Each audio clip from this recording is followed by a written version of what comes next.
how do you work in group psychotherapy if you have 8 progressives and 2 Republicans?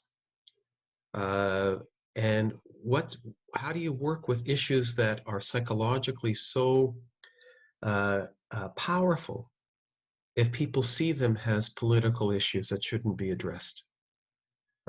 So there's tremendous tensions on this front, and my colleagues in HEPA are doing things like kind of stopping some group work in order to create opportunities to treat BIPOC people at a reduced rate, for example.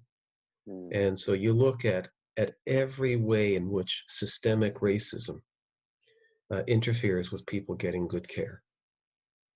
So it's a micro issue, it's a macro issue, but in the same way that we will study, how did this person become narcissistic?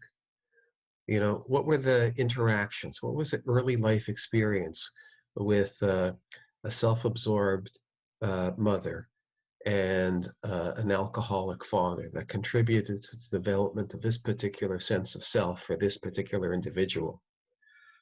And then we see the interpersonal manifestations of that psychological vulnerability.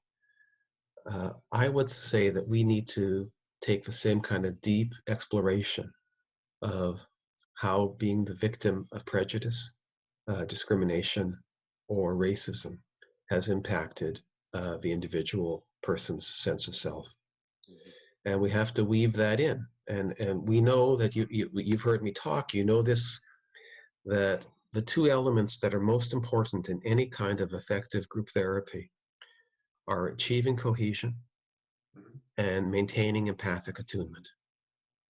And what I'm positing is that empathic attunement now involves not just understanding the traditional psychological early life developmental forces, but also involves understanding societal forces that impact a sense of self through race and discrimination.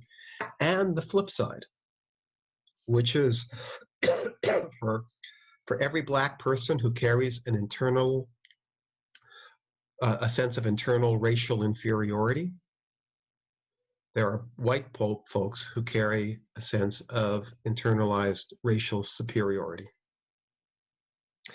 And it's very uncomfortable for us to talk about this because we all see ourselves as kind of carrying the light.